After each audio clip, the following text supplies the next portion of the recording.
બેન ફટાકડા લઈ દેવાના ચાલો ખાના માના દેવાલો અરે નાના કઈ ફટાકડા નથી લેવાના બરોબર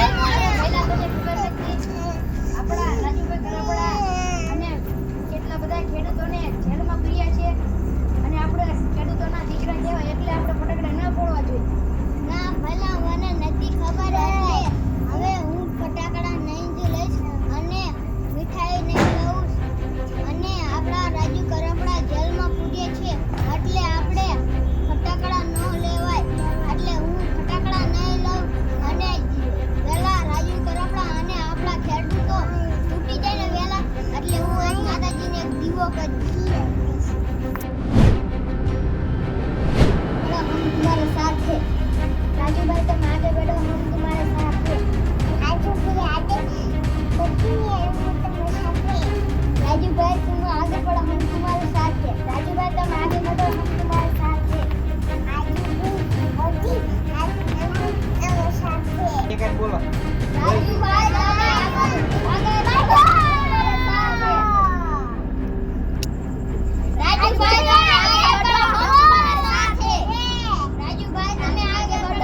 भाई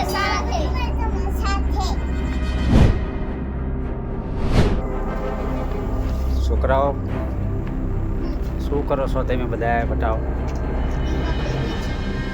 કેમ એ આપણા બોટાદના હેડમાં કપાસનો ગડધો થઈ રહ્યો હતો એટલે રાજુ ગરબડા ખેડૂતો માટે લડવા ગયા એટલે આ સરકારે આ ખેડૂતો અને રાજુભાઈ ગરબડાને જેલમાં પૂરી દીધા એટલે અમે નાના છોકરાઓ દીવા કરવી છીએ વેલા છૂટી જાય તો અમે દીવા કરશું અને એવી અમારી પ્રાર્થના.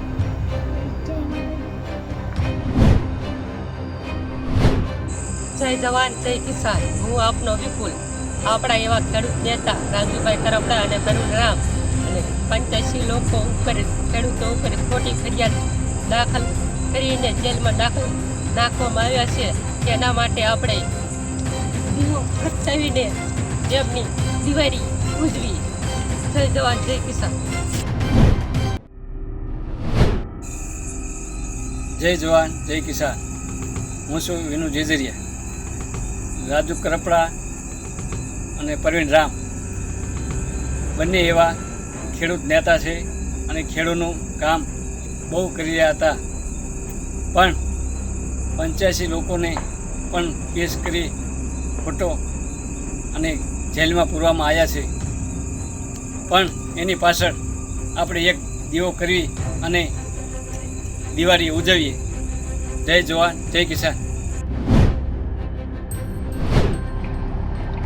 નમસ્કાર ખેડૂત મિત્રો, હું છું મકવાણા અશોક. હાલ જે બોટાદ ખાતે હળદર માર્કેટિંગ યાર્ડની અંદર જે ઘટના બનવા પામી છે એનો પડઘો પૂરા દેશની અંદર બનેલો છે. સંવેદનહીન સરકાર અને નિર્દય પોલીસ દ્વારા અસંખ્ય જે નિર્દોષ ખેડૂતો હતા એના ઉપર દમન ગુજારવામાં આવ્યું અને લાઠીચાર્જ કરવામાં આવ્યો. અને હાલ જે ખોટા કેસો 307 અને રાયોટિંગ જેવી ગંભીર કલમો નાખી અને એમની જેલની અંદર પૂરવામાં આવ્યા. જે દિવાળીનો અત્યારે વખત છે કે જે પરિવારો સાથે મળીને દિવાળી ઉજવી શકતા હોય એવા સમયે એમને જેલની અંદર બંધ કરવામાં આવ્યા. અને હાલ જે આપણે બોટાદની જે જેલ છે એની અંદર 85 જેટલા નિર્દોષ ખેડૂતોને પૂરવામાં આવ્યા છે. તો મારો એક અમારો ખેડૂત તરીકે, ખેડૂત પુત્ર તરીકે એક સંકલ્પ છે કે આ વર્ષે અમે દિવાળી, હું અને મારા પરિવાર દિવાળી નહીં મનાવીએ અને આ વર્ષની જે દિવાળી છે એ દિવાળીને કાળી દિવાળી તરીકે અમે એને ઓળખ આપશું. એટલે અમારા પરિવારે સંકલ્પ કર્યો છે કે જે નિર્દોષ ખેડૂતો ઉપર દમન ગુજારવામાં આવ્યું છે એના એક ભાગરૂપે અમે અને અમારો પરિવાર આ દિવાળી નહીં ઉજવીએ. ધન્યવાદ. જય માતાજી ખેડૂતભાઈઓ. મારું નામ સંજયભાઈ ઘનશ્યામભાઈ, મોડી તાલુકો, સુરેન્દ્રનગર ડિસ્ટ્રિક્ટ છે. હું એક ખેડૂત છું. ખેડૂત ભાઈઓ, જે હળદર ગામમાં જે આજથી 12 તારીખે જે તાનાશાહી સરકાર ખેડૂતો ઉપર અત્યાચાર કર્યો, ખેડૂતોને ઘરમાંથી કાઢીને એટલા માર્યા, એની ઉપર એટલો અત્યાચાર કર્યો કે કોઈ એની સીમા નથી. એમાં અત્યારે આ દેશમાં ખેડૂતને કેવું નામ દેવામાં આવ્યું છે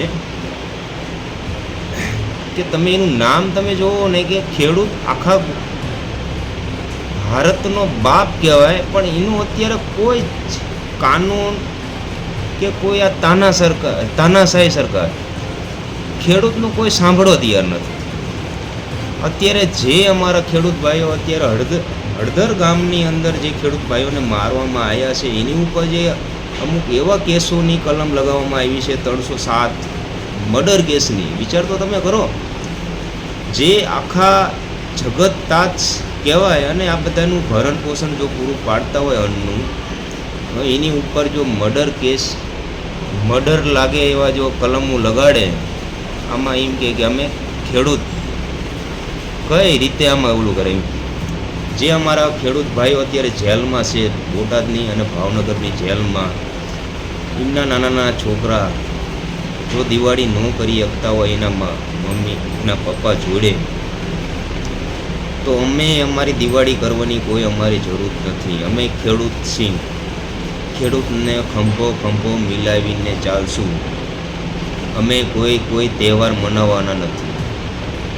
તમે ભાઈ ખેડૂત ભાઈઓ હોય તો સપોર્ટ આપો, ખંભો મિલાવીને ચાલો. જય માતાજી.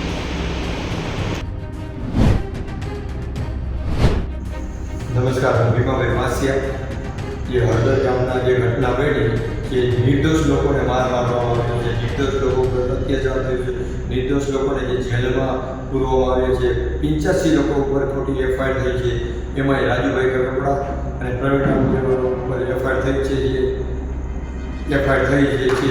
અને દિવાળીનો તહેવાર આવે છે. દિવાળી લોકો તહેવાર મનાવતા હોય છે, પણ આજે દુઃખની એ વાતનું છે કે રાજુભાઈ કરતા જેલમાં દિવાળી એમને માટે જેલમાં દિવાળી મનાવવામાં આવી છે. અને 85 લોકો પર એફઆઈઆર થઈ છે. ખોટી નિર્દોષ ખેડૂતને વહેલી તકે છોડવામાં આવે અને આ ખેડૂતો ન્યાય માટે લડે છે. એના માટે આપણા ખેડૂતને તો રાજુભાઈ કરતા ઘણા વર્ષોથી લડે છે અને લડતા રહેશે. અને દિવાળીનો તહેવાર આવે છે. આપણે દિવાળીનો તહેવાર ઘર પરિવાર સાથે તહેવાર મનાવતા હોય છે. દુઃખની વાત એ છે કે આજે રાજુભાઈ કરતા આપણી સાથે નથી, એકલા દિવાળી મનાવી રહ્યા છે. દિવાળીના તહેવાર નિમિત્તે આપણે ફાફડા, જલેબી કે ફટાકડા કે કોઈ પણ દિવાળીનો તહેવાર નહીં મનાવીએ. વારંવાર આપણે દ્વારકાધીશને મા ભગવતીને પ્રાર્થના કરીએ કે રાજુભાઈને પ્રવીણભાઈ રામ વહેલી તકે છૂટે એવી ભગવાન માતાજીને પ્રાર્થના. જય જવાન જય કિસાન. જય જવાન જય કિસાન. હું વૈશાલી જજરિયા, આમ આદમી પાર્ટીના નેતા રાજુ કરપડા, પરવીન રામ અને 85 જેટલા નિર્દોષ ખેડૂતોને ખોટી એફઆઈઆરમાં જેલમાં પૂરેલ છે. તેઓની દિવાળી જેલમાં છે.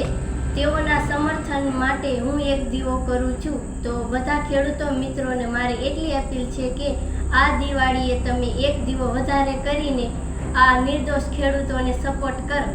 આઈ સપોર્ટિંગ આમ આદમી પાર્ટી.